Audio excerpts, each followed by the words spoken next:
Hello, Timeless fans. Alright, so this is part one of my Timeless recap, and this is going to be a lot of information to try to condense, so bear with me.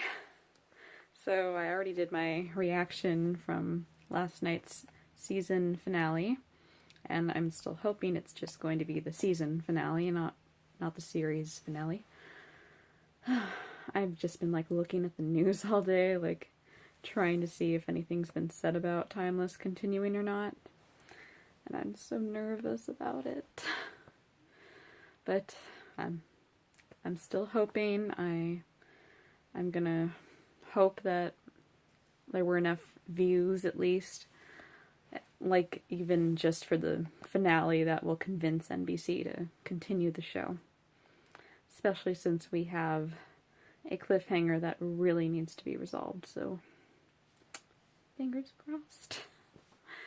Alright, so let's talk about episode 9. We got to see 2 episodes last night, one after the other. Episode 9 was the first one, and we got to see a whole, basically the usual Timeless episode where they have to go back because the mothership goes back to a certain time and there's a sleeper agent that's been set off and they have to figure out how they're planning to change history. And so yeah, that's basically how the finale starts with this.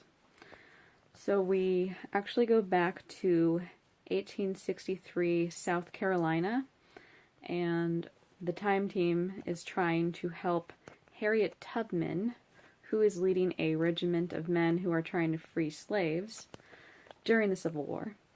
And I'm just going to cut in here for a second. I had no idea that this happened. History classes did not cover this. I was actually shocked. Happily shocked. Because I thought she just helped runaway slaves. I didn't realize she actually had something to do with Civil War. All the fighting and all that. Wow. And I have to say, the actress who played Harriet Tubman, I'm sorry, I'm blanking on her name. She did a great job.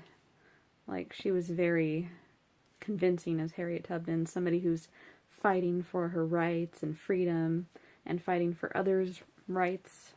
And she was just, as a lot of people keep calling her, she was a badass, which I thought that was awesome. So they're trying to help her get history back on track because when they were supposed to fight a battle, what's it called? I wrote it down. It's hard to look through my notes. Okay, if I'm saying this wrong, forgive me, the Combahee River Raid? Combahee River Raid, I think I'm saying that right, I don't know.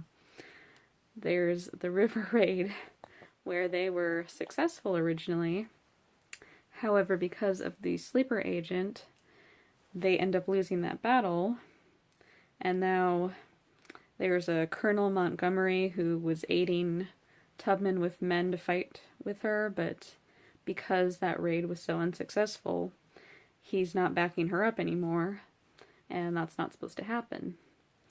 So Lucy and Flynn go to try to convince Montgomery to, lend the men again, while Wyatt and Rufus are trying to help Tubman, do one of their missions and all that. And things, unfortunately, do not go well with that, because the sleeper agent is at this party that they attend, and he points them out as Union spies. So, fighting ensues. And we actually don't get to see, I can't exactly explain this. I thought there was going to be a little more to this scene, but the sleeper agent ends up actually being killed. I believe by Tubman. I can't remember. I was, writing notes and everything as I was watching. But basically, they were able to save the day, and the whole successful moment in history was renamed, and I can't remember what the name was, but and there were just some slight changes in history, nothing too badly affected, but they were successful in freeing some people and they were able to continue with their mission. So they at least got them back on track. Okay, so that was the history part of it. And I'm just going to talk about, so Rufus is still dealing with the whole issue of Gia's vision, and Gia herself is actually dealing with, like, trying to understand these visions that she's having. And so this was a subplot in the episode where she asks Mason to take her to the other pilot who was badly affected by, like, the time machine failure in the past. And he has visions too. We don't entirely know exactly what he sees, but he sees all kinds of things, he explains. And he tells her that there's actually a way to control these visions. That there's a way where she can, like, focus her mind and she can see things that, like, might explain what's going to happen a little better. And in this episode, we actually don't get to see what she sees. She actually does this later in the episode because she wants to find an answer to maybe, like, help Rufus and stop his death. But yeah, that was basically what we saw with that. And the other issue that was going on in the episode was Jessica. Mason told the team that they found the picture of her in the Rittenhouse footage, and they said that we're not entirely sure if she's Rittenhouse, but we also don't know if we can trust her. So, like, Agent Christopher wanted to put her kind of like on a surveillance of sorts, where people are watching her. Wyatt, unfortunately, was fighting this a lot. He didn't want to believe that Jessica could be Rittenhouse, and he just kept fighting the idea, and it just kind of led to, like, different fights between him and Lucy, him and Rufus. It just got out of hand. But yeah, basically, him not wanting to believe Jessica is Rittenhouse causes a lot of rifts between him and everybody, and he also wants to really focus on Jessica being pregnant and carrying his child, and they actually have, like, a sweet relationship, which is a shame when we actually get confirmation that Jessica is indeed Rittenhouse, and my theory was right. I actually am happy, not happy, but I'm happy that I was able to predict a few things this season that were accurate. But yeah, it was still shocking to learn, like, how involved she was with Rittenhouse. And, well, in this episode we didn't exactly get to see that part, but in the final episode we did. So the reason, or the way we learned, is that at the end of the episode, Wyatt wakes up, he doesn't see Jessica in the room, and he goes to find her. He sees that the time machine is being, like, set up for the time machine's being set up to go somewhere, and we also see that Gia is being held hostage, and Jessica reveals herself, basically in that moment, to be Rittenhouse, stealing the time machine and kidnapping Gia. So they don't know where they've gone. It's just a big shock to Wyatt, especially because he thought he could trust Jessica, especially after getting her back.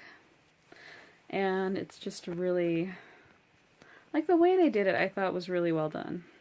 Even though we were kind of expecting Jessica to be Rittenhouse at this point, just the way it was revealed was really well done. It kind of left the cliffhanger between this episode and the final episode, which we didn't have to wait too long to find out why she's part of Rittenhouse and how exactly she fits into the role there. But I'm going to talk about that in the next video. One thing that I really wanted to point out in this episode was that, like I mentioned, Tubman, I really liked seeing her story at this point in history, and I also loved her interactions with everybody, especially Rufus. She really connected with him, and she even told him at one point that she herself has visions, and it was kind of scarily accurate when she mentions that she predicted them coming and she saw them stepping out of some kind of metal contraption. And I'm thinking, okay, wow, she actually is psychic in some sense. I don't know if this actually happened, but, well, obviously not these characters, but maybe she claimed to have visions of some kind. I'm not sure, but I thought that was kind of a cute little addition, especially since Gia's been dealing with the visions, and there's just kind of like a parallel with that. Like, Tubman's visions were more positive, and she was seeing good coming to her to help her, and Gia is seeing these visions of death and pain. So I thought that was kind of an interesting parallel there. So, yeah, I thought that was neat. Alright, now I'm going to get into episode 10. And I'm going to do that in a second video because this one is going to be a long conversation. Because there was a lot that went down in episode 10. A lot of shocking moments, things that I wasn't even expecting. And people who turned out to be more villainous than we thought. Alright. Well, I will see you guys in the next video. I'm going to try to include a link to the second video. It's just going to be part 2 for the finale, and hopefully the link works. If not, just go to my channel and it should be there. So yeah, I'll see you guys for part 2 of the finale recap. Bye!